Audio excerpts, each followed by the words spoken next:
ধরুন কোনো একটি জায়গায় আপনি প্রথমবারের মতো বেড়াতে এসেছেন, আগে কখনো আসেননি। বেড়াতে আসার পরপরই আপনার মনে হতে লাগলো এই জায়গায় আপনি এর আগেও এসেছেন। মস্তিষ্কের এই অবস্থানটাকেই বলা হয় ডেজা ভু।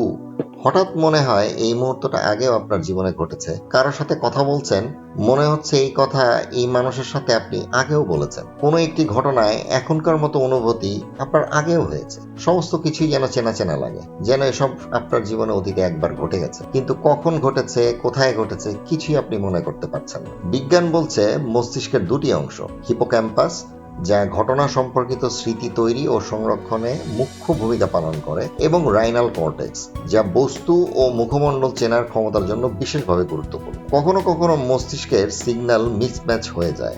নতুন ঘটনাকে মস্তিষ্ক পুরনো স্মৃতি ভেবে ভুল করে বসে। 60 থেকে 80% মানুষ তাদের জীবনে একবার হলেও এই ঘটনা অনুভব করেছে। আপনার কি হয়েছে ডেজাভুর অভিজ্ঞতা? কমেন্টে জানান।